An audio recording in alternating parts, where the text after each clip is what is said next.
మీ మనసులో నాకు అటు స్థానాన్ని ఇచ్చి ఇక్కడ నన్ను నిలబెట్టడానికి ప్రభు మనసు కలిగించినందుకు వారికి మరియు నాతో విశ్వాసులైన మీ అందరికీ దేవుని నామంలో వందనాలు.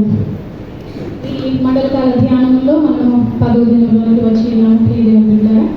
అయితే మండల కాలంలో మనము ఉపవాసములు ఉండి ప్రభువుకి అతి సమీపంగా రావడానికి ప్రభు మనల్ని, మన హృదయాన్ని, మన యొక్క మనస్సుల్ని, మన యొక్క శరీరాన్ని అంగీకరించడానికి తన యొక్క శిలువలో ఆయన మన కొరకు రక్తము కార్చి రిక్తుడిగా మనల్ని బలపరచడానికి, సజీవుడిగా, బలవంతుడిగా మన మధ్యలో ఉండడానికి ఈ యొక్క మండలకాల ధ్యానాల్లో మనల్ని మనం శుద్ధిపరచుకోవడానికి దేవుడు మనకు అనుగ్రహించినటువంటి మరొక గొప్ప అవకాశము. అయితే ప్రియులారా, ఈరోజు నాకు ఇవ్వబడినటువంటి అంశము స్వీకారము అంటే అంగీకారము, ఒప్పుకొనుట. What we are receiving and accepting from God. మనము దేవుడికి ఏమి ఇస్తున్నాము, మనము దేవుని దగ్గర నుంచి ఏమి స్వీకరించాము. మనము పరమ తండ్రి అయిన దేవుని దగ్గర నుంచి తన ఏకైక కుమారుణ్ణి మన కొరకు ఆయన పంపించినారు. ఆయన్ని మనందరము కూడా ఒప్పుకొని స్వీకరించి ఉన్నాము. మొట్టమొదటిగా మనలో నుండి ప్రభు స్వీకరించేదిగా ఏమై ఉండాలో ఈ దినము చిన్న అంశముగా దేవుడు నాతో మాటలను బట్టి నేను మీలో పంచుకోవాలని ఆశపడుతున్నాను. మొట్టమొదటిగా మనకి ఇవ్వబడినటువంటి సంకీర్తన 95వ సంకీర్తన మరి చూసినట్లయితే 7వ వచనము, నేడు మీరు ఆయన మాటలను అంగీకరించిన ఎడల ఎంత మేలు అనే మాట ప్రభు నాకు చూపించినాడండి. నిజమే, ఆయన మాటలను అంగీకరించిన ఎడల ఎంతో మేలు. ఆయన మాటలు అంటే వాక్యము. ఆ వాక్యము మన జీవితాల్లో సరిచేసేదిగా ఉంది, మన జీవితాన్ని కట్టేదిగా ఉంది, మన జీవితాన్ని ఎత్తి పట్టుకునేదిగా ఉంది. ప్రభు దగ్గర మనం నిలబడినప్పుడు ఆయన మనల్ని అంగీకరించేదిగా ఆ వాక్యము మనల్ని నడిపిస్తూ ఉంటుంది. మన మండల కాలంలో దేవుడు మనల్ని నడిపించినప్పుడు ఆయన మనల్ని సరిచేయడానికి ఈ వాక్యము ఎంతో ఉపయోగకరంగా ఉంది. ఎందుకంటే మనము ఆ వాక్యం అనేది మన విత్తనములుగా మన హృదయంలో నాటబడింది. చిన్నతనం నుండి కూడా మన హృదయంలో వెళ్ళబడింది. కాబట్టి ఆ విత్తనము మన శరీరంలోకి వెళ్ళి ఆ వాక్యం అనేది దినదినము అభివృద్ధి కలుగుతూ వర్ధిల్లుతూ ఒక మొక్కగా, ఒక చెట్టుగా, ఒక వృక్షముగా అది దినదినము అభివృద్ధి కలిగి వస్తుంది. అయితే ఈ మండల కాలం అనేది ఒక స్ప్రింగ్ సీజన్గా మనం చూడవచ్చు. లెంట్ అనేది స్ప్రింగ్ సీజన్లో ఖచ్చితంగా ఆకు రాలుస్తుంది. ఆకు రాల్చినప్పుడు ఖచ్చితంగా కొత్త ఆకుల్ని, కొత్త చిగురిని అది పట్టి తర్వాత ఒక మంచి పువ్వును పోసి తర్వాత మంచి ఫలాన్ని అందించేదిగా ఆ ఒక చెట్టు ఉన్నది. ప్రభువు వారు వాక్యంలో మనల్ని చెట్టుగా పోల్చిన సందర్భాలు చాలా ఉన్నాయి కదండి. చెట్టుగా మనల్ని పోల్చారు. ఇదిగో నువ్వు ఫలం చెప్పకపోతే తీసి పడవేస్తానని వాక్యంలో మనకి విదితమే. అలాంటి చెట్టులాగా మనం ఈ లెంటన్ సీజన్లో ఉన్నాము. మనకి ఒక ప్రత్యేకమైన స్థితిని, మనలో ఒక పునరుద్ధరించే పరిస్థితిని ఈ లెంట్ సీజన్ మనకు కలుగజేస్తుంది.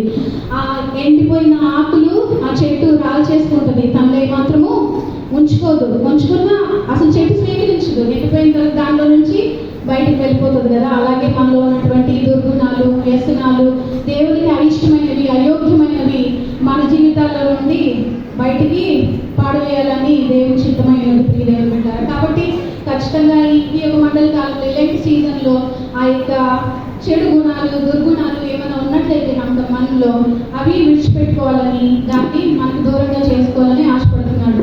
తర్వాత అది ఎలా అయితే చిగురు పట్టి అది ఎలా అయితే మంచి పువ్వును వేసి కాయ కాస్తుందో అలాగే మనము కూడా ఒక మంచి ప్రతిఫలాన్ని దేవునికి అందించే బిడ్డలుగా ఉండాలని ప్రభు మన దగ్గర నుంచి కోరుకుంటున్నాడని నేను తెలియజేయడానికి ఇష్టపడుతున్నాను.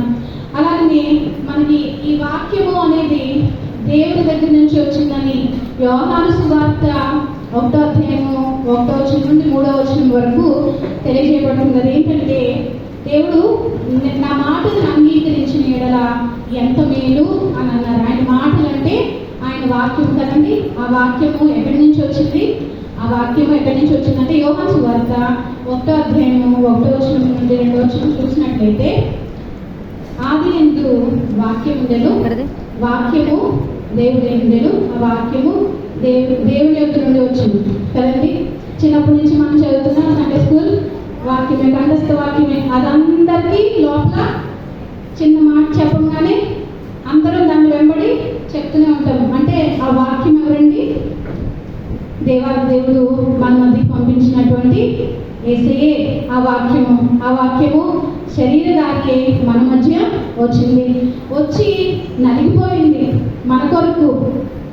మనం స్వీకరించాము ఆయన్ని, మనం అంగీకరించి ఇదేనా దేవుని బిడ్డలుగా గుర్తింపు పొందాము.